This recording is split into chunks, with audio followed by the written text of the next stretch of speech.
Assalamualaikum warahmatullahi wabarakatuh. Alhamdulillahirabbil alamin wassalatu wassalamu ala asyrafil anbiya'i wal mursalin sayyidina Muhammadin wa ala alihi wa sahbihi ajma'in, amma ba'd. Alhamdulillah wa syukrulillah, saudara-saudariku. Pada pertemuan kali ini kita akan mendengarkan ceramah dari Ustadz Adi Hidayat yang membahas tentang perbaiki solatmu, maka Allah Subhanahu wa taala akan perbaiki hidupmu. Nah, tanpa berlama-lama lagi saudara-saudariku, mari kita simak bersama ceramah dari beliau. Ini dia.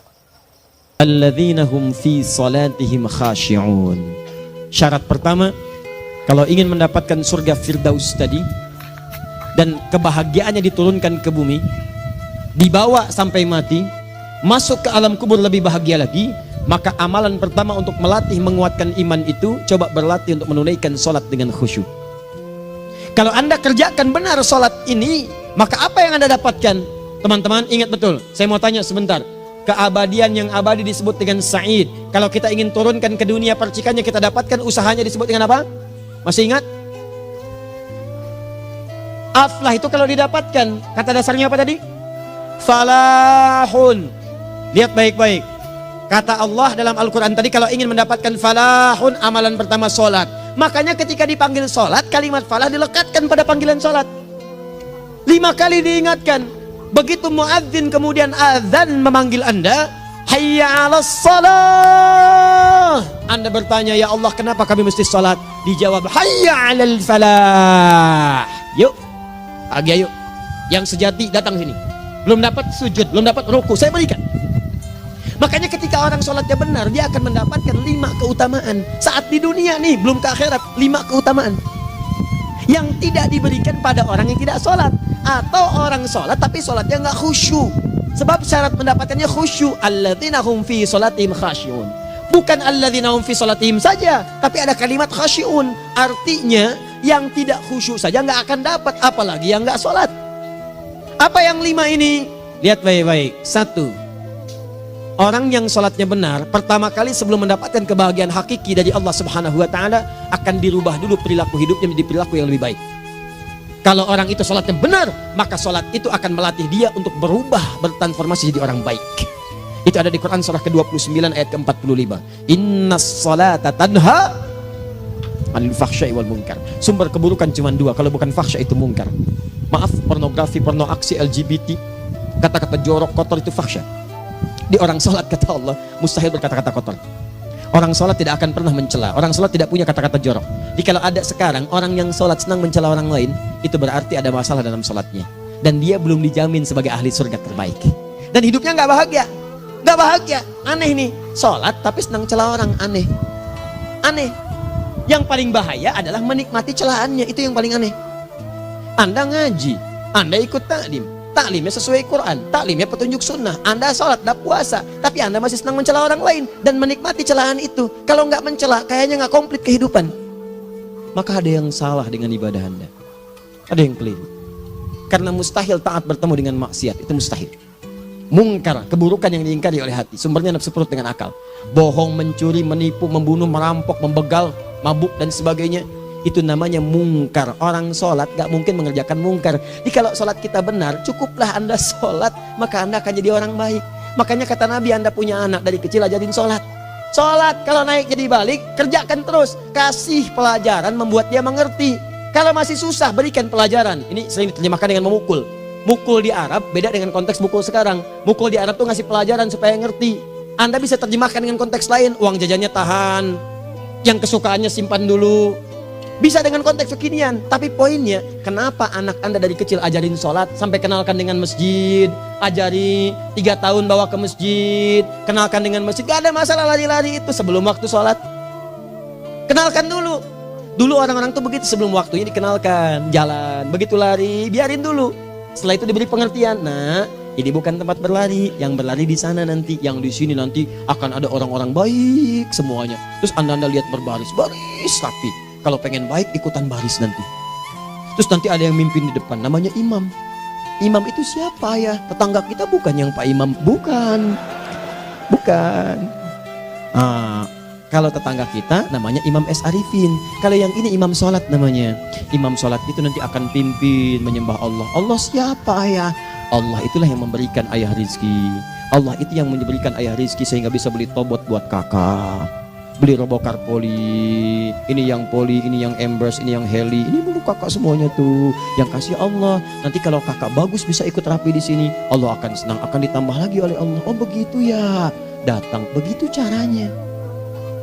Ini bukannya waktu sholat belum dikenalin udah dibawanya main-main di masjid. Bahkan ada yang agak repot lagi, di rumahnya susah diatur, dibilang kamu ini susah diatur, main sana ke masjid, disuruh main ya main di masjid. Yang salah bukan anaknya, orang tuanya.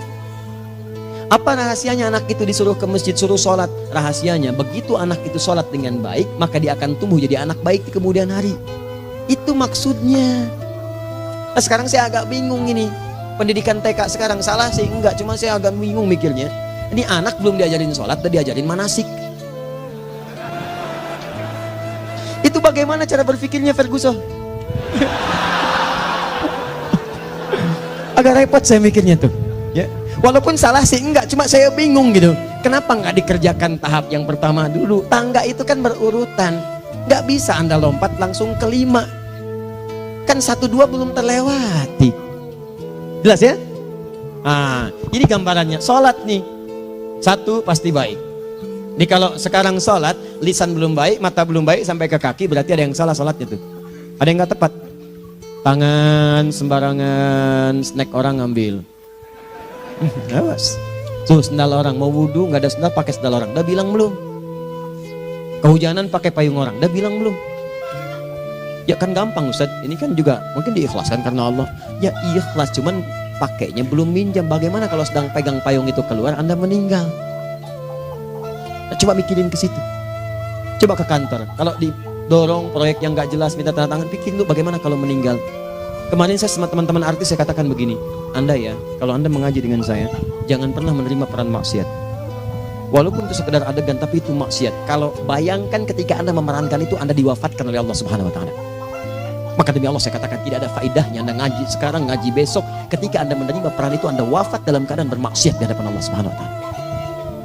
Maka saya pun katakan pada Anda, ayo belajar yang betul, pahami, bangun sholat, belajar, dalami seperti orang tua kita dulu. Tinggalkan nyontek, budaya yang nggak jelas.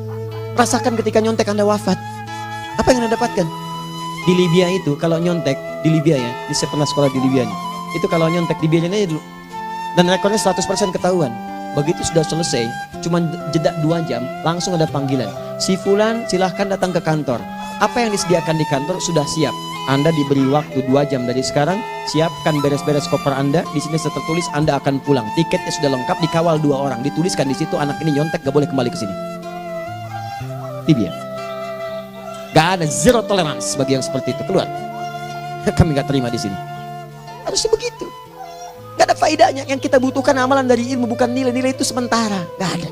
Sudah. Nah ini akhirnya begini kualitasnya nih. Tertulis di ijazahnya bagus, cum laude, IPK-nya 4, tapi gak ada aplikasinya. Yang pintar banyak, kita butuh yang baik, pintar yang baik. Sekarang yang pintar banyak, kepintarannya dipakai untuk nipu orang. Itu yang bahaya. Ahli hukum banyak yang dihukum. Ahli ekonomi tidak bisa mengangkat perekonomian. Apa yang salah? Apa yang salah? Ini yang jadi persoalan. Tapi dasar manusia begitu di sidang mulai pakai peci, pakai baju koko, pakai tasbih, dan pakai kerudung. Luar biasa. Nih, 2.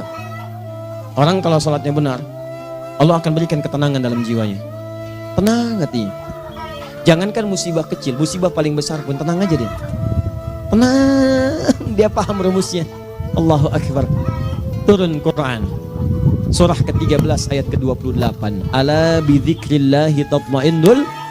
Yakinkan pada dirimu zikir kepada Allah membuat hati tenang. Di antara turunan zikir amalannya adalah sholat. Dari mana taunya? Quran surah ke-20 ayat ke-14. Innani anallahu la ilaha illa ana fa'budni wa aqimis salata lidzikri. Saya Allah, kata Allah ke Nabi Musa. Tidak ada Tuhan selain saya, sembah saya. Bagaimana menyembahmu ya Allah? Tunaikan salat sebagai zikir kepada saya, zikir. Nah, maka kalau Anda sedang tidak tenang, ayo ke masjid. Banyak zikir itu, baca Quran zikir. Quran surah 15 ayat 9. Inna nahnu nazzalna dzikra. Kami turunkan Al-Quran sebagai zikir. Jadi kalau Anda sedang baca Al-Quran, Anda sedang berzikir. Ibu kalau sedang nggak tenang, Bu, gelisah, nggak enak, gak usah mengeluh, apalagi bikin status gak karuan. Ibu wudhu, ambil mushaf baca. Begitu sedang baca ada ketenangan dalam jiwa. Berdoa, zikir.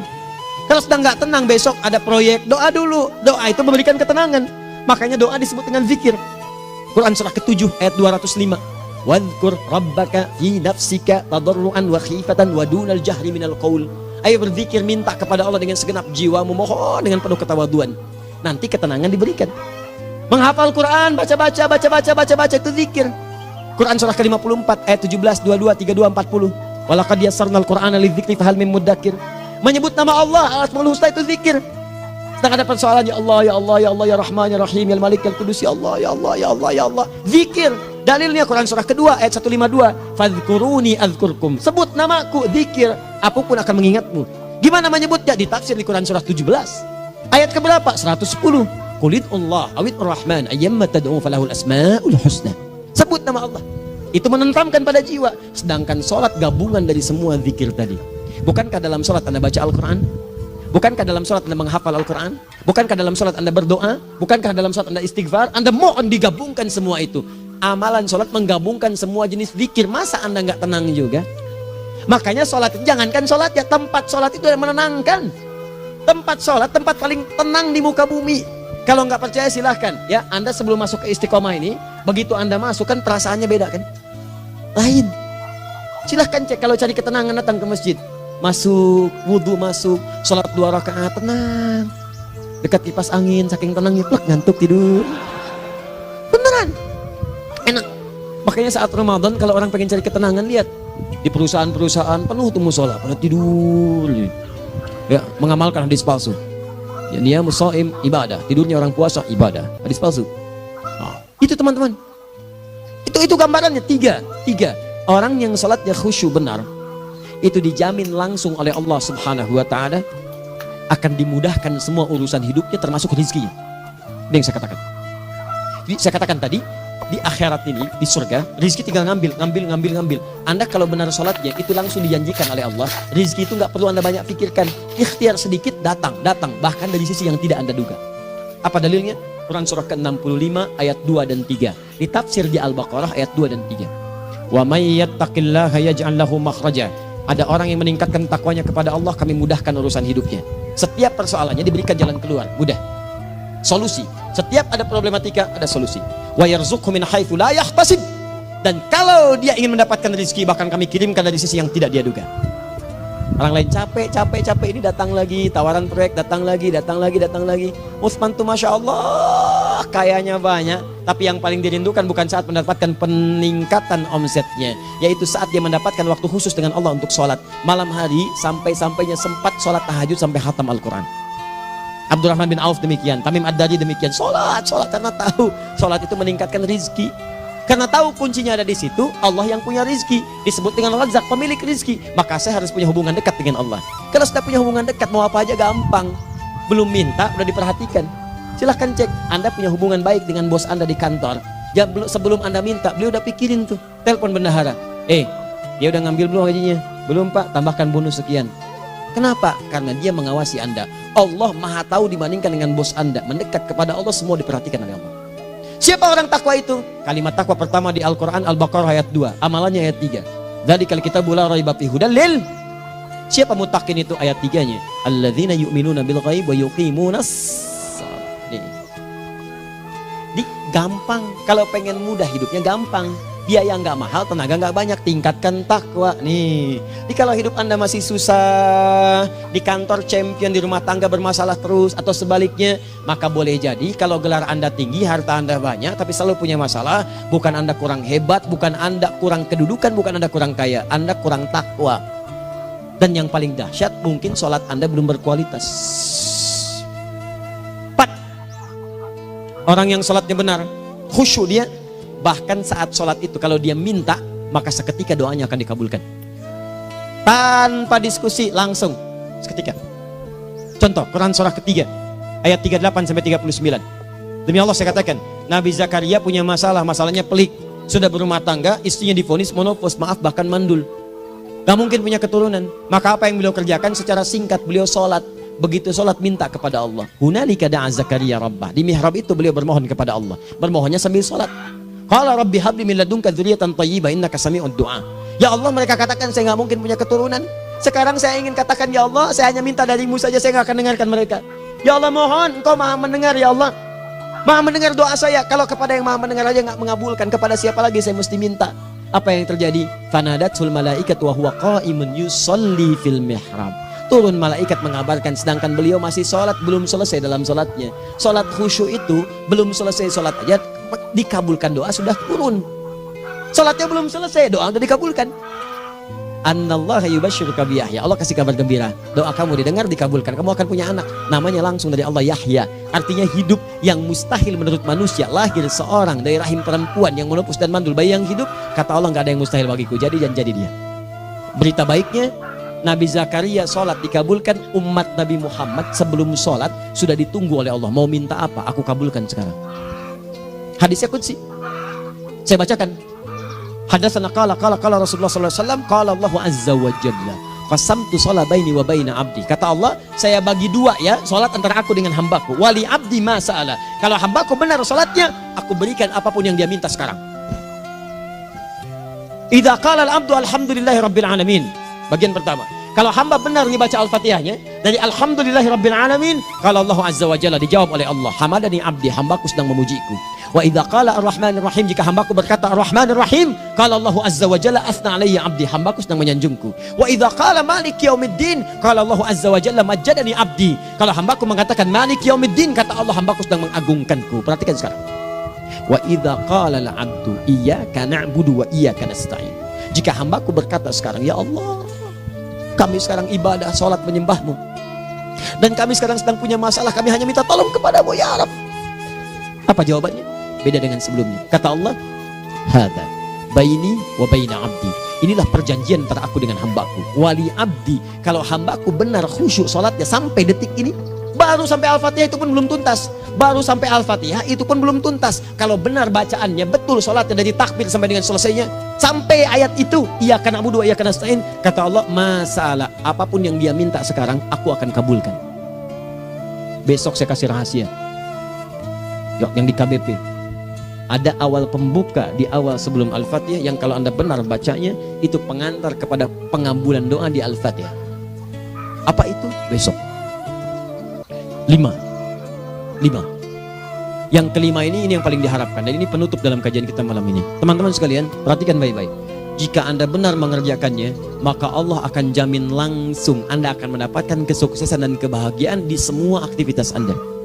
Kalau jadi suami yang sukses, rumah tangga yang bahagia. Kalau jadi pegawai yang sukses, dan di kantor bahagia. Masih ingat?